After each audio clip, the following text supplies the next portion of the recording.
नमस्कार, मैं दीपेंद्र चौबे। आज का यह वीडियो किसी कैरियर काउंसलिंग का हिस्सा नहीं है, बल्कि यह एक कड़वा सच है जो हमारे घरों में रोज घूट रहा है। अगर आप क्लास 11th या 12 में हैं, या आपके घर में कोई बच्चा बायोलॉजी पीसीबी पढ़ रहा है, तो बतौर पेरेंट्स आपके लिए अगले 15 मिनट इस वीडियो को देखना सबसे ज्यादा जरूरी है। आज बात सिर्फ कैरियर की नहीं, आपके बच्चे की जिंदगी की। हमारे देश में और हमारे पड़ोसी देशों जैसे नेपाल या बांग्लादेश में एक अजीब सा पागलपन चल रहा है। बच्चा जैसे पैदा हुआ, माँ बाप के दिमाग में एक ही बात बैठ जाती है, बायोलॉजी ली है तो बस एमबीबीएस ही करना। यह कोई सपना नहीं रहा, यह एक जिद बन चुका है, एक ऐसा सामाजिक पागलपन जिसके आगे हमें और कुछ दिखाई ही नहीं देता। कोचिंग सेंटरों की भीड़, रात रात भर जगते बच्चे, डिप्रेशन के शिकार और हर साल आने वाले दिल दहला देने वाले। आखिर क्यों? क्या वाकई पूरी दुनिया में डॉक्टर बनने के लिए ऐसा पागलपन है? आइए थोड़ा डेटा देखते हैं। पूरी दुनिया के विकसित देशों पर नजर डालिए, चाहे वो अमेरिका हो, जर्मनी हो, जापान हो, यूके हो, ऑस्ट्रेलिया हो, इटली हो। वहां का युवा सिर्फ एक ही रेस में नहीं दौड़ता। वहां अगर कोई छात्र बायोलॉजी पढ़ता है तो वो genetics, bio informatics, patent law या न्यू एज हेल्थ केयर जैसे आधुनिक क्षेत्रों को चुनता है। वहां के माता पिता बच्चों को एक ही कुएं में नहीं धकेलते। लेकिन हमारे यहाँ आज भी यह माना जाता है कि अगर डॉक्टर का टैग नहीं लगा तो जिंदगी बेकार। पेरेंट्स गलत नहीं है, वे अपने बच्चे का भला चाहते हैं, लेकिन उनकी सलाह काफी हद तक आउटडेटेड हो चुकी है। पिछले दशकों तक एमबीबीएस वाकई में एक गोल्डन टिकट था, लेकिन आज हम साल 2026 में जी रहे हैं, जहां पूरी पिक्चर बदल चुकी है। आज मैं आपको डेटा के साथ समझाऊंगा कि एमबीबीएस के अलावा भी ऐसे कोर्सेज हैं जहां डॉक्टर से ज्यादा नाम, दाम और शोहरत, नेम, फेम एंड मनी है। आइए इस पूरे परिदृश्य को डेटा के साथ समझते हैं। शुरुआत करते हैं सबसे रिस्पेक्टेड डिग्री से, यानी एमबीबीएस।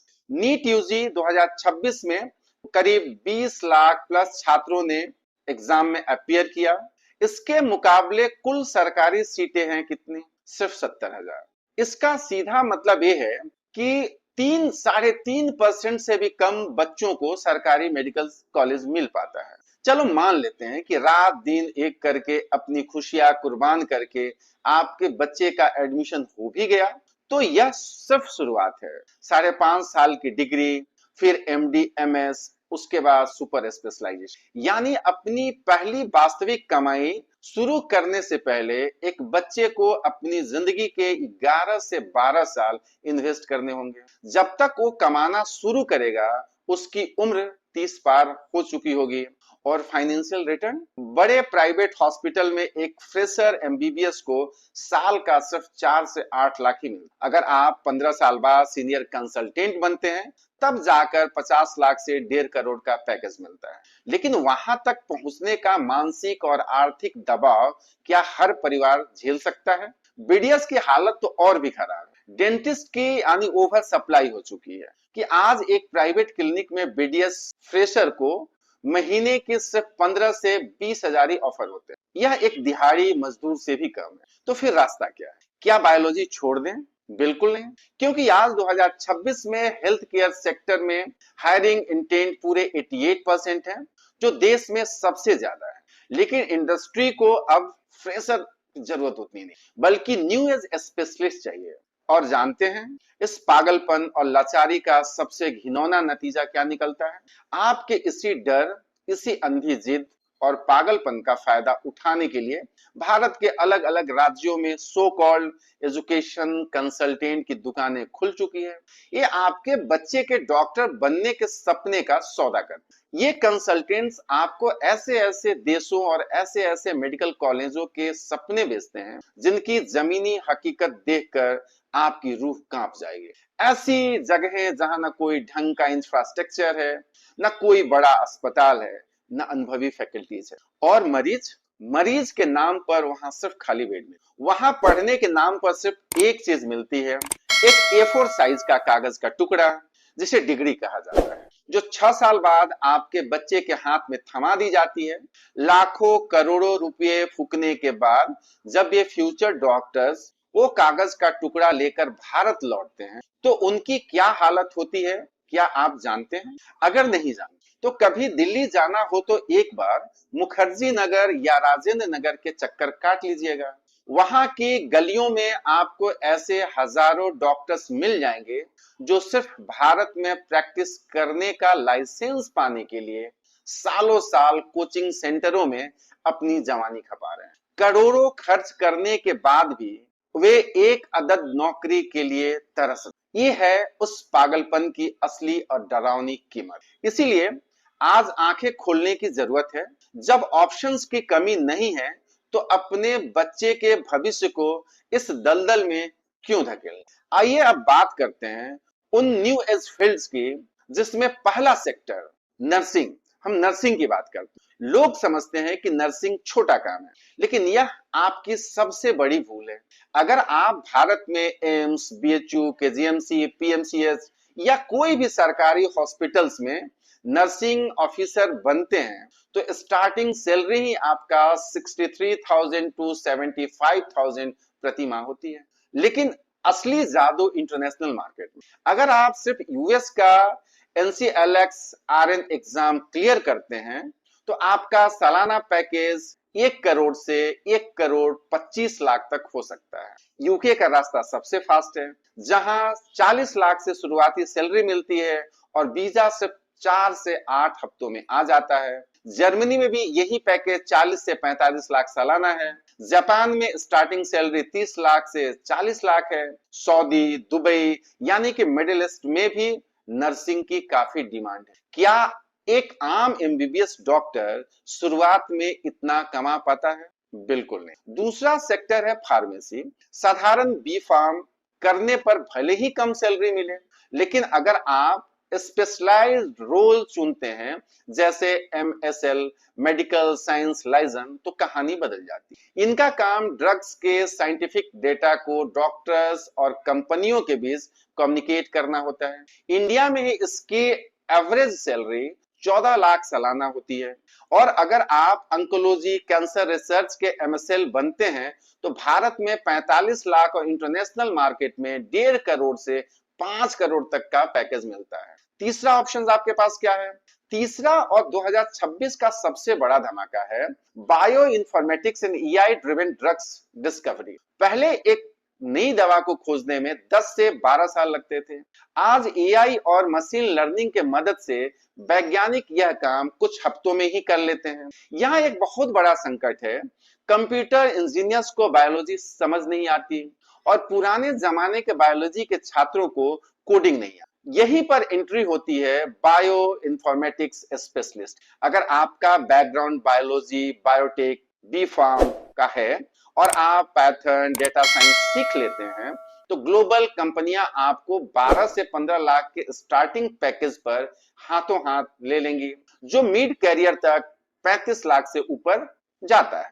चौथा जो फील्ड है स्पोर्ट्स फिजियोथेरेपी। जिस तरह से भारत में gym culture, marathons, pre kabaddi, IPL, ISL जैसी स्पोर्ट्स लीग बढ़ रही है तेजी से, उसमें इंजरी होने की संभावनाएं ज्यादा होती है। एक सर्टिफाइड स्पोर्ट्स फिजियोथेरेपिस्ट सीधे एथलीटों, फ्रेंचाइजी टीमों या प्रीमियम फिटनेस सेंटर्स के साथ जुड़ता है, जहां प्रति सेशन की फीस इतनी प्रीमियम होती है कि वह मिड लेवल पर ही सालाना 12 से 18 लाख कमा लेते हैं। और किसी बड़े एथलीट के पर्सनल फिजियो बन गए तो 40 लाख सालाना तक का रेवेन्यू मॉडल बहुत आसान है। इसमें वो नाम और शोहरत है जो टीवी पर भी दिखता है। पांचवा डोमेन है वेटनरी साइंस, जिसे लोग अक्सर जानवरों का डॉक्टर कहकर कमा।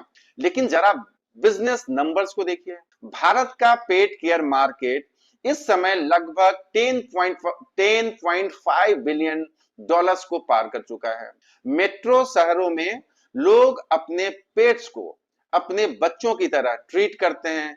आज कुत्तों और बिल्लियों के लिए भी एडवांस डायग्नोस्टिक्स, एमआरआई और सीटी स्कैन होते हैं। अगर आप मेट्रो शहर में अपना खुद का इंडिपेंडेंट पेट क्लिनिक सेटअप करते हैं तो महीने की सेल्स 2 से 5 लाख तक बहुत आम बात है। इसके अलावा बड़े corporate animal hospital senior doctors को 18 से 36 लाख तक का कॉर्पोरेट पैकेज ऑफर कर रहे हैं। Patent law, IPR manage. छठा और सबसे अनोखा रास्ता पेटेंट लॉ है। दवाइयां बनाने वाली कंपनियां हर दिन नई रिसर्च करती है और उसे चोरी होने से बचाने के लिए पेटेंट्स कराती है।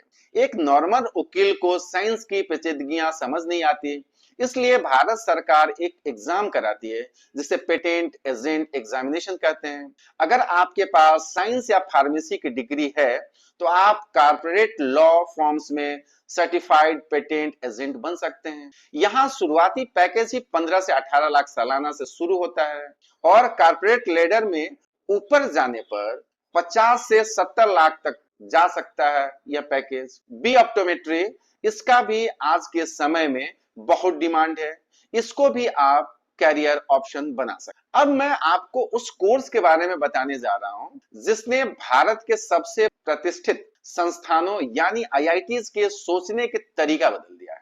अगर आपको लगता है कि आईआईटी सिर्फ इंजीनियरिंग के लिए है तो अपनी जानकारी को 2026 के हिसाब से अपडेट कर लीजिए। आईआईटी मद्रास ने हाल ही में एक बेहद क्रांतिकारी कोर्स शुरू किया है। उस कोर्स का नाम है BS in medical science and engineering. जरा सोचिए, जब कोविड आया था तब हमारे देश में वेंटिलेटर और ऑक्सीजन कंसंट्रेटर की भारी कमी थी। क्यों? क्योंकि हमारे डॉक्टर्स को कोडिंग या मशीन बनाना नहीं आता और हमारे इंजीनियर्स को इंसानी शरीर के मेडिकल फंक्शन की समझ नहीं होती। इसी गैप को भरने के लिए आईआईटी मद्रास ने यह कोर्स डिजाइन किया है जहां आपको मेडिकल भी पढ़ाई जाएगी और अत्याधुनिक टेक्नोलॉजी जैसे रोबोटिक सर्जरी, नैनो मेडिसिन और एआई हेल्थ केयर भी। इसी तरह आईआईटी खड़गपुर ने भी मेडिकल टेक्नोलॉजी और मेडिकल फिजिक्स में इंटरडिसिप्लिनरी कोर्सेज शुरू किए हैं जहां कैंसर के इलाज के लिए इस्तेमाल होने वाली रेडिएशन मशीनों और एडवांस डायग्नोस्टिक टूल्स को डिजाइन करना सिखाया जाता है। इसका स्कोप और काम क्या होगा? इस कोर्स को करने के बाद आप सिर्फ भारत में नहीं बल्कि पूरी दुनिया के दिग्गज मेडिकल डिवाइस कंपनियों में मेडिकल साइंटिस्ट या हेल्थ केयर टेक्नोलॉजी एक्सपर्ट के रूप में काम करेंगे। आपका काम होगा अगली पीढ़ी के लिए पेस मेकर बनाना, रोबोटिक सर्जरी की मशीनें तैयार करना और ऐसी एआई प्रणालियां विकसित करना जो डॉक्टर से पहले बीमारी को पकड़ सके। भारत में चूंकि आप देश के टॉप आईआईटी से पढ़कर निकलेंगे, भारत में ही इस फील्ड के प्रोफेशनल और शुरुआती पैकेज 15 से 22 लाख सालाना तक होता है। 3 से 5 साल के अनुभव के बाद यह पैकेज बहुत आराम से 35 से 45 लाख सालाना तक पहुंच जाता है। विदेशों में यूएस, जर्मनी, स्विट्जरलैंड इस कॉम्बिनेशन मेडिकल प्लस टेक की इतनी भारी कमी है कि वहां के शुरुआती पैकेज 1 करोड़ से लेकर 1.5 करोड़ सालाना शुरू हो जाता है। और यदि आप रिसर्च या प्रोडक्ट्स डेवलपमेंट में सीनियर पोजीशन पे जाते हैं तो यह पैकेज 2.5 करोड़ से 4 करोड़ सालाना तक जा सकता है। तो बतौर पेरेंट्स जरा ठंडे दिमाग से सोचिए, जहां एक तरफ साधारण कॉलेज से एमबीबीएस करने के बाद 40-50 हजार की शुरुआती नौकरी के लिए भी मारामारी है, वहीं आईआईटी के ये न्यू एज कोर्सेज आपके बच्चे को सीधे ग्लोबल लीडर बना रहा है। अब भी आप उसी पुरानी रेस में दौड़ना चाहते हैं? इस पूरे विश्लेषण का सिर्फ स्पष्ट निष्कर्ष ये है, आज के डिजिटल और एआई ड्रिवन युग में खुद को केवल एक ट्रेडिशनल डिग्री एमबीबीएस की जिद तक सीमित रखना एक सही करियर का चुनाव नहीं। नीट की परीक्षा में सफल न होना आपके बच्चे के करियर का अंत नहीं है, वो कोई नाकामी नहीं है। यह जिद छोड़ दीजिए कि समाज क्या कहेगा, शर्मा जी या गुप्ता जी का बेटा डॉक्टर बन गया तो मेरा बच्चा क्यों नहीं। आपके बच्चे की मानसिक शांति उसकी मुस्कान, उसके सफेद कोट या स्टेथोस्कोप से कहीं ज्यादा कीमती है। मैंने आज आपको जितने भी रास्ते बताएं, चाहे वो एआई ड्रग्स डिस्कवरी हो, स्पोर्ट्स फिजियोथेरेपी हो, पेटेंट हो, बीएस मेडिकल इंजीनियरिंग हो, इन सब में वो पैसा, वो नाम, वो शोहरत है जो एक डॉक्टर्स को सालों की घिसाई के बाद में। मेरी आप सभी को यही सलाह होगी कि ग्रेजुएशन के दौरान केवल थ्योरेटिकल नॉलेज पर निर्भर न रहें, लाइफ प्रोजेक्ट्स, इंडस्ट्री इंटर्नशिप और न्यू एज सर्टिफिकेशन के जरिए अपनी स्किल को अपग्रेड करें, ताकि आप मार्केट के लिए फ्यूचर रेडी बन सके। अगर आप इनमें से किसी भी एक विशिष्ट करियर पाथवे पर एक detail step by step guide video चाहते हैं तो मुझे नीचे कमेंट सेक्शन में जरूर बताएं। इस वीडियो को आज हर उस माता पिता के साथ शेयर कीजिए जो अपने बच्चे पर अनजाने में ही सही पर एक जानलेवा दबाव बना रहे हैं। आपके बच्चे का भविष्य बहुत उज्जवल है, बस उसे सही दिशा में उड़ने के लिए पंख दीजिए, अपनी जीत की बेड़ियां नहीं। बहुत बहुत शुक्रिया, धन्यवाद, नमस्कार।